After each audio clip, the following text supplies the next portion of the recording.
We are here with the Honda Ridgeline today, all-wheel drive quad cab. Pretty outside, all trucks have their unique design, but there's going to be a lot of similarities among trucks, especially on the side here. So, minus some kind of cool wheels, nothing to show here. I do like all the chrome up on there. That's a nice touch. Nice beefy, which also give a good ride and quality in our quiet Firestone tires there. Good ground clearance and ride height. It doesn't affect handling too badly, but you can still get off-road a little bit if you need. Kind of wish there was a running board though. In the back here, kind of beefy looking truck. Often quad cabs will kick into your back bed, but this one still has a pretty decent sized bed. I don't have a whole lot of knowledge about trucks like I do with cars. I have driven a F-150 and an F-350 before. And have a lot of experience with like the Tahoe, which is in some ways similar to the Silverado, and I owned a Grand Cherokee. So I was definitely excited to get this and kind of learn more about it. Normally, as in my videos before, I take it on a curvy track and test the handling prowess. I am going to take it into a turn here. Yeah, it's definitely, this is a lot softer than say the Honda Pilot in the suspension, but obviously it's a different weight distribution, so that does affect the handling, but that's going to be true of really any truck. So it has a selectable all-wheel drive system here, which can go between normal snow, I love the little graphics, mud, and then sand as well. So that's pretty cool. And then in sand mode, it basically turns off a lot of stability control. Snow would actually probably do the opposite, increase the stability control. And then mud as well. I haven't really played with these, but yeah, that one also restricts the stability control. So that's pretty cool to have that four-wheel drive traction management system in there. Other thing is the brakes though. That's a big area of improvement even from other trucks I've driven. They're good. They do stop. The pedal feel is extremely non-linear and it's kind of squishy. That would be my big area of improvement for this truck. Let me talk about the things I like though. The fuel economy is really great. There is an eco mode. You can turn the eco mode on and off, which puts a little tree, and then it puts these those two green lights around the gauges. Doing well. Trucks drink a lot of fuel, let's be honest here. So that's one area, this truck excels. So that leads into, of course, is the power lacking? In eco mode, yes. Like any car, I'd call it Prius mode because it dulls everything. But once I turn the eco mode off, this engine pulls. As I'll talk about the efficiency of this engine, it is pretty good efficiency-wise. Similar to the engine in the Honda Pilot, it pulls nicely. It's a very tried and true proven engine, so should prove reliable as well, and I do like how they set it down in there to help with handling and things like that. It's a V6, but it makes this truck feel quick, no doubt. By truck standards, it's not going to feel like a sports car, obviously, but that's probably not what you're expecting from it. As I mentioned earlier, the interior is very very nice. Lots of nice features there, and it looks like almost like a Honda sedan inside, which is a compliment. Got these captain chairs, and this is just such a cool, pretty material. I mean, maybe that's subjective, but it looks high-end, even if it's not your personal taste.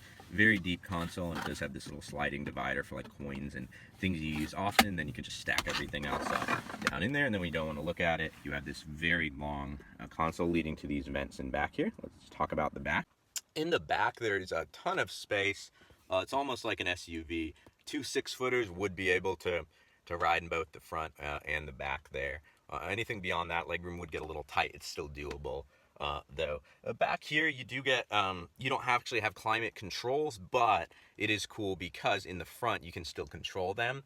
You got this window back here, which is kind of nice if you're out cruising and want some air. It even has child seat tethers in there.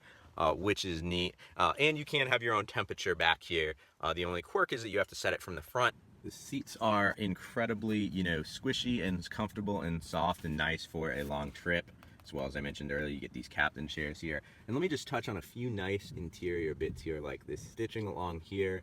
Very nice. The plastics that are there are very nice, and this definitely looks, fairly upscale inside. It doesn't look like, a cheap truck, which is sometimes a critique of some trucks out there. The gauges are super easy to read and super nice there.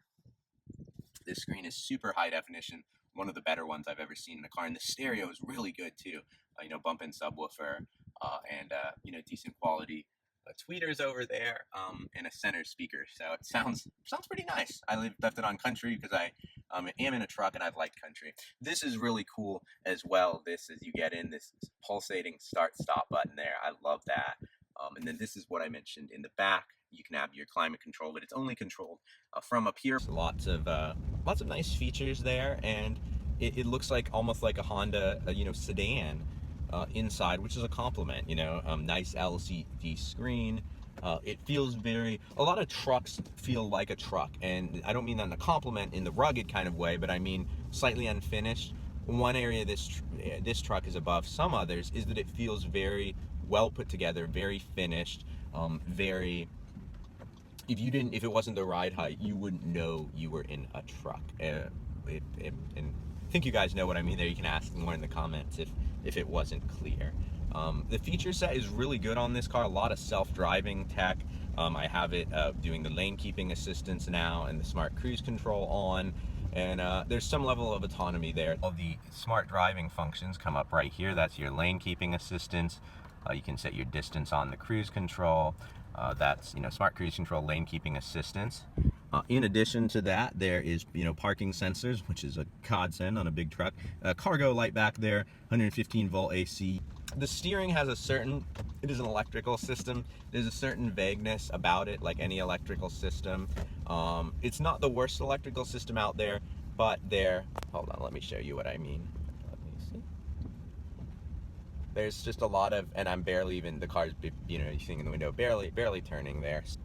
So to summarize, the two areas of improvement would be the steering and the brake feel. That can all be really a software tweak on the engineering side. So that's, but by truck standards, it's not bad, but if you're coming out of a car or an SUV, it might feel a little vague.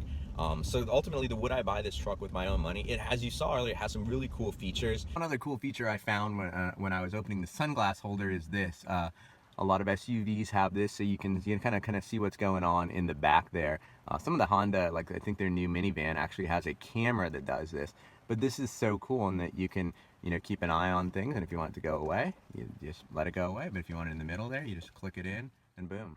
One feature I really appreciated was the truck bed audio. Basically, you just press this button, and if you're wanting music in the back, it does turn off the internal speakers. But it's still a very cool feature, so you just tap it on right there. Got the power window back there. Go show you this cool feature. Nice, very solid. So yeah, you can just hang out in the back here, do some tailgating and have music, and even have, be able to power your devices as well. If you have some other stuff with you, like a cooler or whatever. Super nice feature there. Super nice lined truck bed as well. Speakers are, and where they are is also a good question. It's impressive that they must be, I think they're hidden under here, but somehow they radiate up very nicely. This thing is so heavy, it's quality. I would have preferred it was maybe hinged. The price is pretty good as well. If I was in the market for a truck, this would be on my list. I don't really have a need for a truck other than that I think trucks are cool.